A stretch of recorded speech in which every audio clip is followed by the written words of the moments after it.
At issue this week, trash clash. Philadelphia plans to renew a contract that will send city trash to Chester to be burned. But some residents there believe that's polluting the air and damaging their health. We'll hear from the city's sanitation commissioner and a member of city council who wants to stop the deal. Plus, cleaning up Kensington was one of Mayor Cherelle Parker's top priorities when she came into office.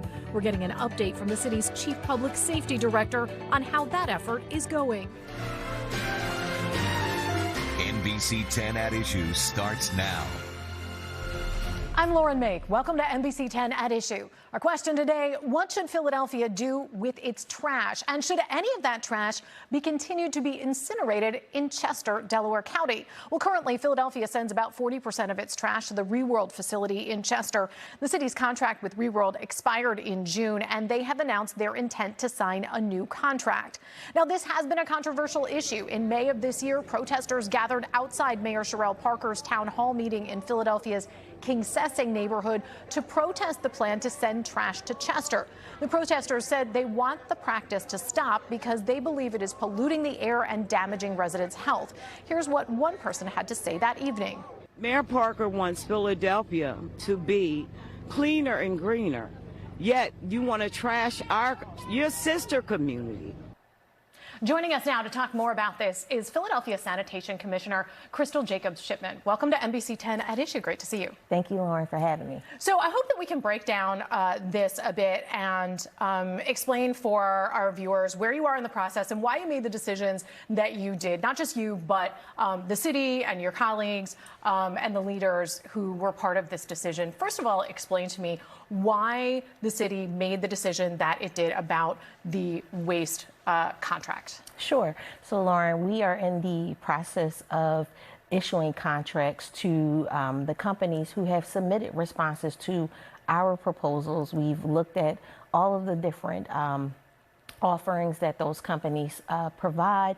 We've weighed a number of factors, and at this point, we provided them with the contract, and that will be packaged and sent over to City Council before the start of their session. What do you think the environmental impact is of incinerating trash? So ultimately, I look at it as any particulate that is released into the air is a particulate that we should be concerned about. However, we look at the systems as a whole, and we did an objective comparative study that looked at both landfills and waste to energy. Not sending your trash to a waste to energy site is just shifting the problem to another entity. And so, you know, when we compare the two, we see that they roughly have different impacts environmentally across the board. If that site were in Philadelphia, would you send the trash there? 100%.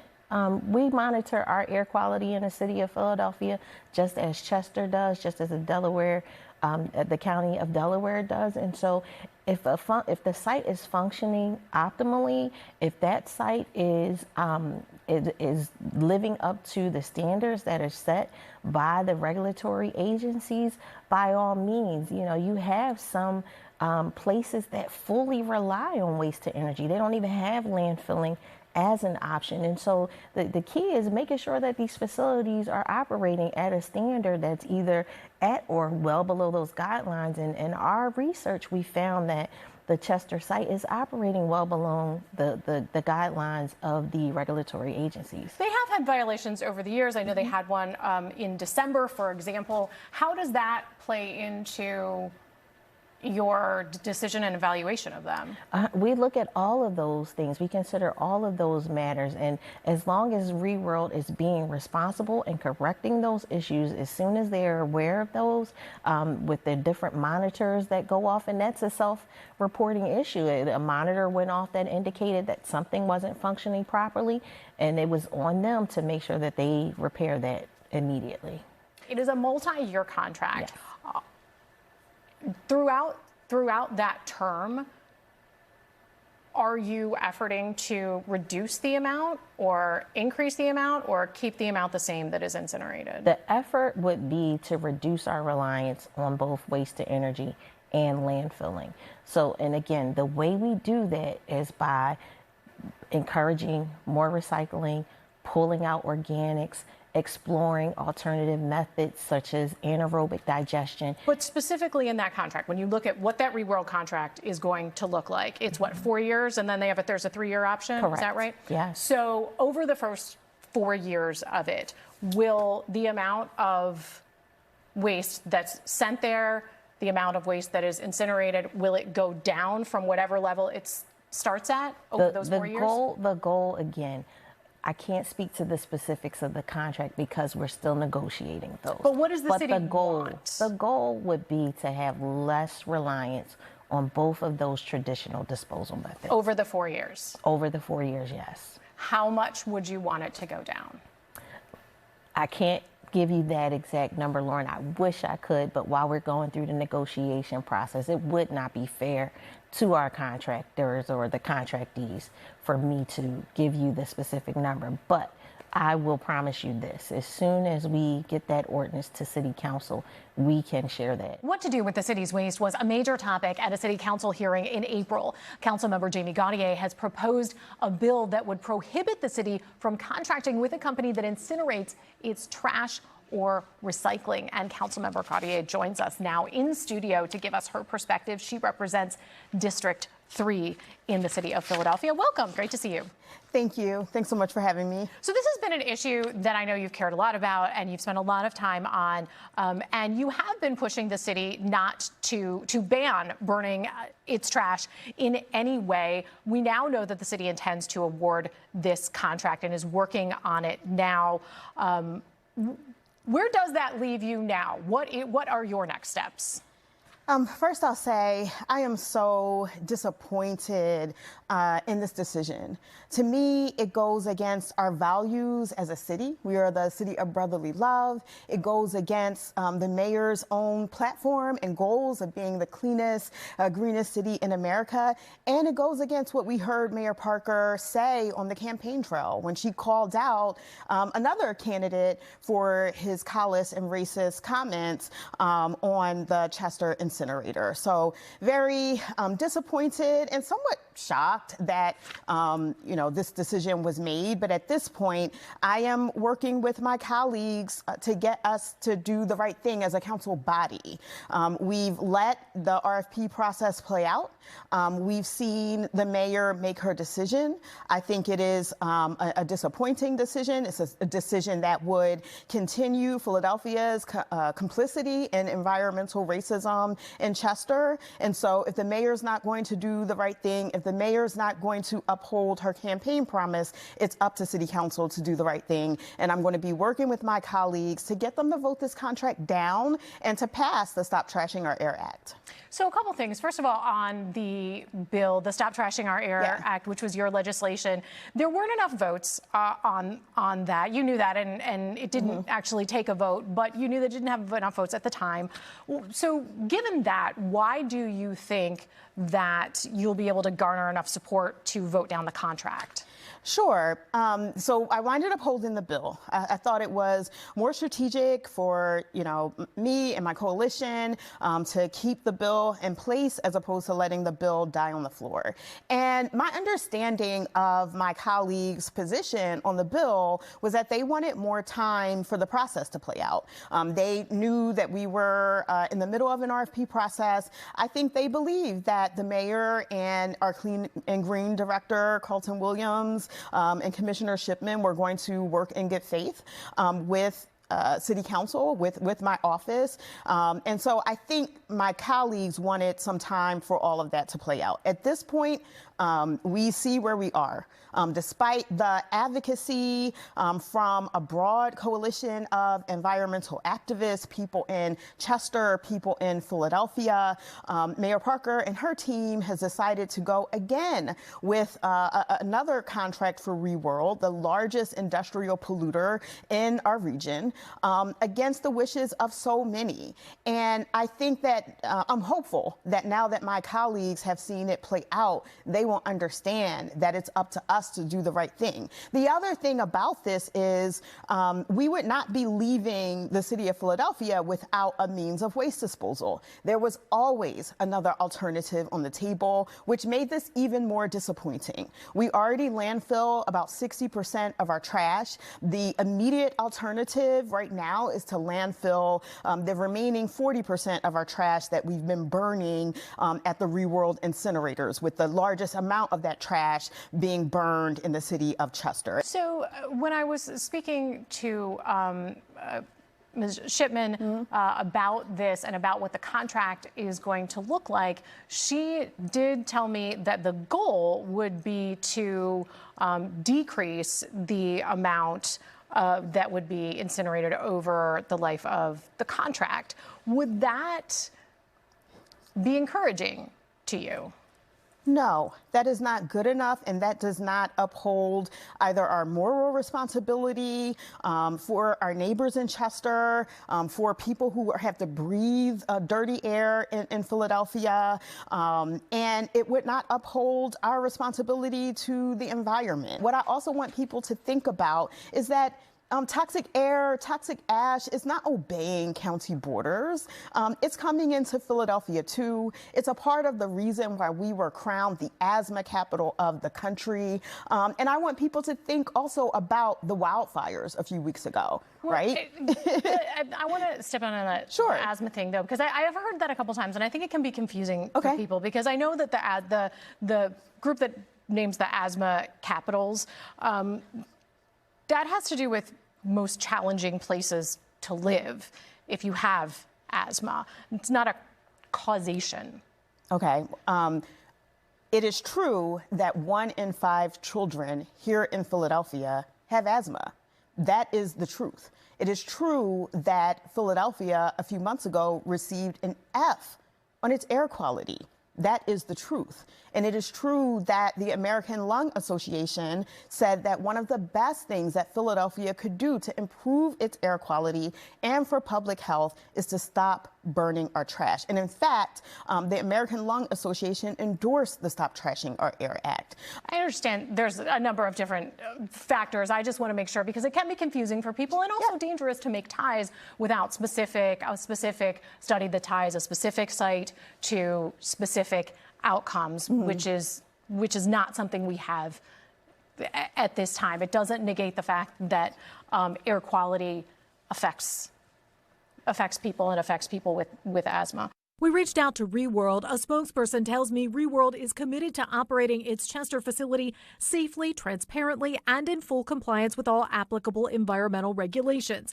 As for the city's waste management options, they said decisions should, quote, be grounded in transparent data, credible science, and measurable environmental outcomes, not fear-based rhetoric or misinformation, end quote. You can hear more from our conversations on a new Battleground Politics episode wherever you get your podcasts. Reducing crime and drugs in Kensington. It was a top priority for the mayor when she came into office. Ahead, the city's chief public safety director tells us about the progress that's been made and the new program he says will play a key role. This is NBC10 At Issue. When Mayor Cherelle Parker came into office, cleaning up the city's Kensington neighborhood was one of her top priorities. One person who is helping to tackle that challenge is Adam Geer. He's the city's first chief public safety director. August is Public Safety Month, and I recently sat down with Geer to talk about safety in the city, including the progress he says he's seeing in Kensington. I can tell you that we have made progress. Is that a 20% progress, a 50% progress? I don't want to ascribe a number to it. Let me tell you what it looks like, though. What it looks like is a extraordinary reduction in homicides and shootings. When I was in the prosecutor's office about a decade ago handling homicide cases, half of my caseload was young men, mostly black and brown men, getting murdered in Kensington, okay?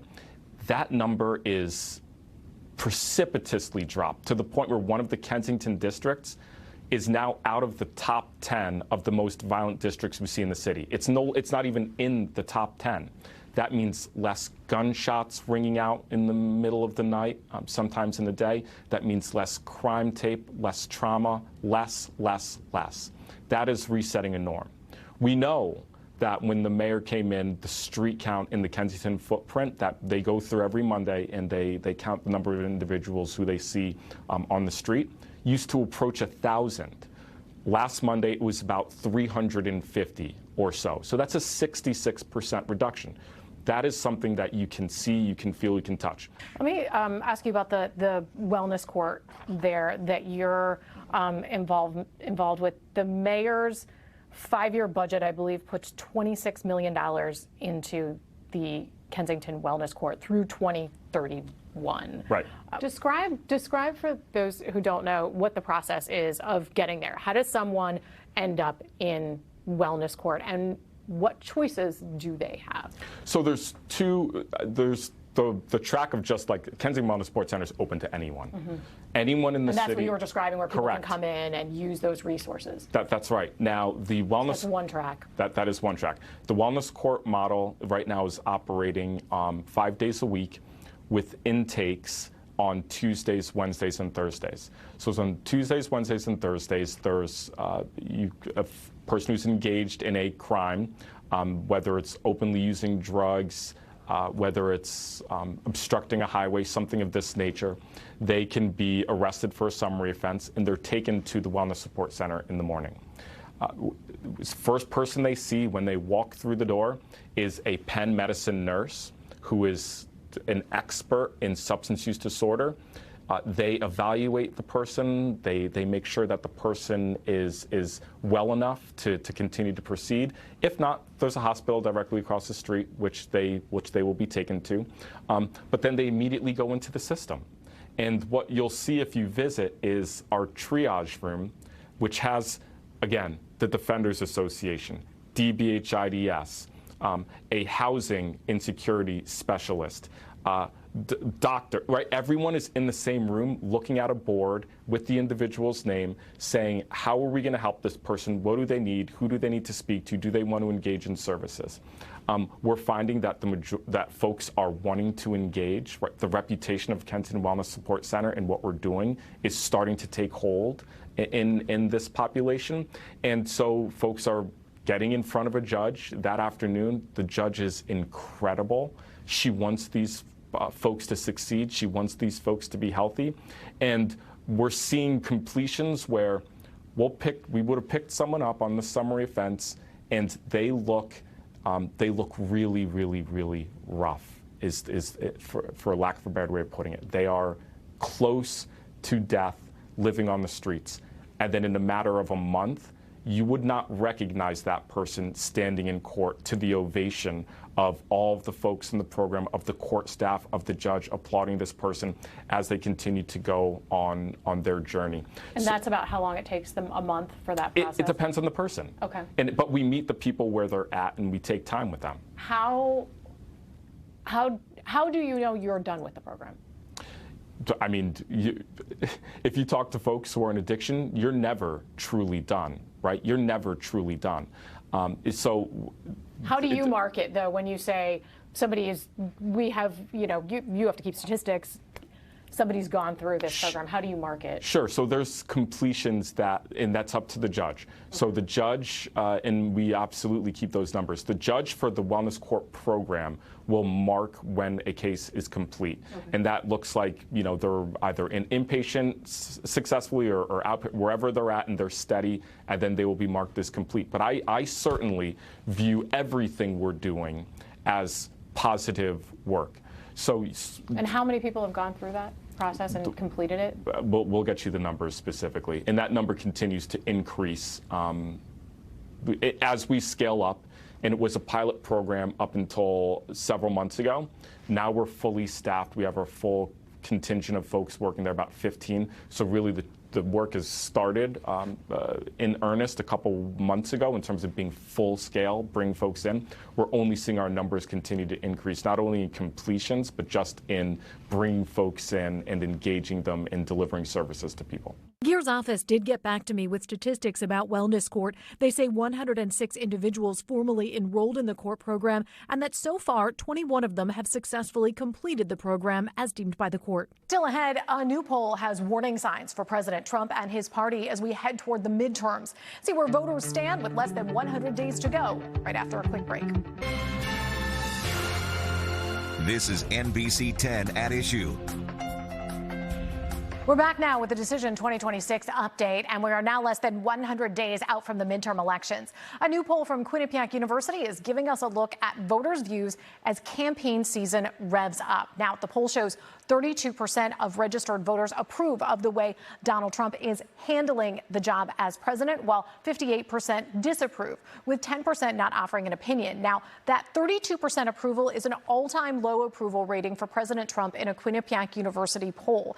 One thing that could help to explain the numbers is the fact that the president has lost support among Republicans and independents since Quinnipiac's last poll in June. Now, the poll shows a majority of voters disapprove of the president's handling of the economy. 34% approve and 62% disapprove, with 4% offering no opinion here. And now let's take a look at what voters said when they were asked about his handling of foreign policy. The numbers, they're the same. Now, when it comes to November elections, 41% of voters want Republicans to control the U.S. House of Representatives, and 48% say they want Democrats to control it. 11% had no opinion on that. That poll was conducted between July 23rd and 27th, and it has a margin of error of plus or minus 4.1 percentage points. We'll continue tracking all of the competitive midterm races here in our area, right here on NBC 10 At Issue. We'll be right back. This is NBC 10 At Issue. We're back now with a quick reminder for more of my interviews with lawmakers, government officials, candidates, and other newsmakers. Be sure to subscribe to my Battleground Politics podcast. New episodes are posted to NBC10.com, our NBC10 app, and our NBC Philadelphia YouTube channel. And you can also stream episodes wherever you get your podcasts. That does it for this edition of NBC10 At Issue. Thanks for joining us. Have a great day.